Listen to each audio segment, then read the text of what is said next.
Ya, Assalamualaikum warahmatullahi wabarakatuh. Kita ketemu di sesi pertama pembahasan teori akuntansi ya.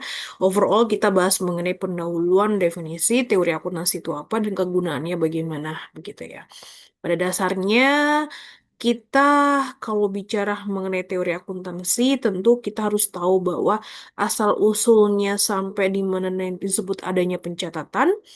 Ada beberapa teori yang mengatakan bahwa munculnya konsep dasar di mana sistem pembukuan itu menggunakan single entry ya, yang bisa dikategorikan hanya mampu melacak untuk beberapa pencatatan debit dan kredit saja gitu ya, tapi tidak cukup untuk melacak utang, piutang, dan inventaris. Nah, kemudian untuk beberapa selanjutnya, baru ini menjelaskan mengenai apa itu prinsip debit dan kreditnya. Nah, ada beberapa bukti nih dari Pacioli pada tahun 1494 bahwa teks pertama yang mencetak sistem ini yaitu bagaimana eh, teori tersebut mampu mempengaruhi praktek yang ada di Eropa. Nah, selanjutnya evolusi awal ya pada abad ke-15 sampai ke-16 itu menyebar ke Belanda dan Inggris, diadopsi oleh perusahaan dagang seperti East India Company, dan ini tentunya berkembang dari catatan manual ke general ledger atau disebut sebagai buku besar dengan fokus pada akurasi untuk menghindari kerugian gitu ya. Nah, kemudian pengembangan teoristis dan ekspansi abad ke-17 hingga ke-19.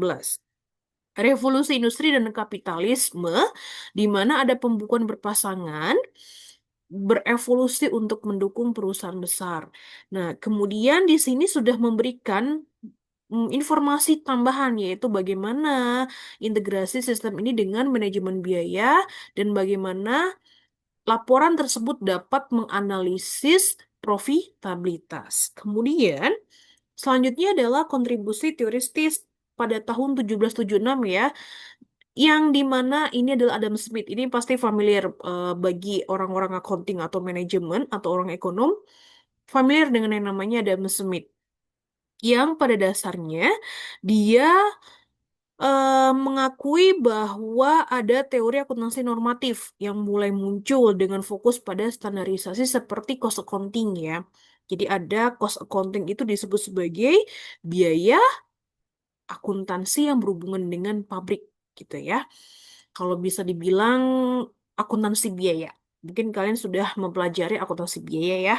Nah, kemudian disebutkan pada tahun 1844 ya. Itu ada bukti evolusi di mana menunjukkan transisi dari praktek ad hoc ke sistem yang terstruktur. Ad hoc itu adalah sistem catatan dadakan yang tidak tersistematis, gitu ya. Nah, kemudian sudah masuk ke sistem terstruktur seperti yang bisa dibilang pada tanggal sekian pencatatannya harus sesuai dengan transaksi dan kejadiannya atau historical gitu ya. Nah, kemudian modernisasi dan integrasi dengan teori akuntansi. Nah, ini sudah masuk ke zaman kita ya. Kalau kita dibilang abad ke-20 hingga sekarang, asal mulanya kita tahu bahwa standar akuntansi itu menggunakan GAAP. Apa itu GAAP?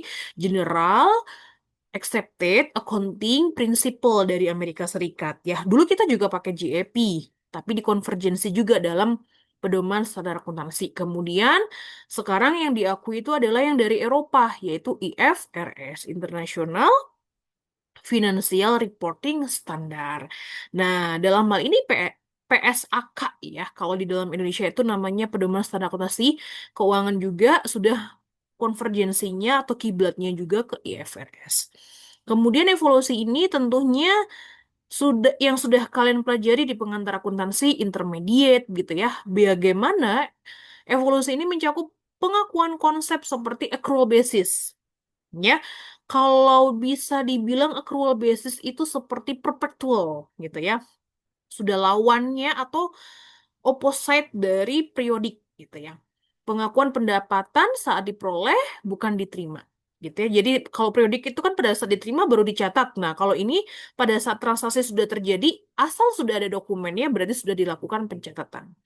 Dan ini yang akhirnya memperbaiki laporan keuangan menjadi lebih akurat dan real time gitu ya. Kemudian adanya pengaruh teknologi dengan komputerisasi. Nah, ini sudah menggunakan Mayobi, Accurate, yang mungkin basic ya, yang sistem basic komputerisasinya. Kalau sekarang itu sudah masuk ke SAP, Oracle, nah itu sudah masuk kategori terkomputerisasi. Ada mata kuliah sistem informasi akuntansi. Nah, itu juga bisa, bukan konvergi, bisa direalisasikan ya dengan adanya komputerisasi, pencatatan itu sudah bisa menggunakan beberapa sistem, gitu ya. Evaluasi kontemporer saat ini, di mana laporan keuangan kan kita yang sudah kita kenal itu ada yang namanya laporan laba rugi, ada yang namanya laporan posisi keuangan, laporan arus kas gitu ya. Kemudian apalagi laporan perubahan ekuitas dan catatan atas laporan keuangan. Ada 5 jenis laporan keuangan yang kalian wajib dan itu ada di pengantar akuntansi. Tetapi dalam hal ini dengan adanya perkembangan zaman dan ada yang namanya atau disebut sebagai ESG, sangat penting sekali yang namanya laporan pertanggungjawaban sosial, CSR, Corporate Social Responsibility atau disebut sebagai Sustainability Reporting. Nah, itu namanya evolusi kontemporer ya.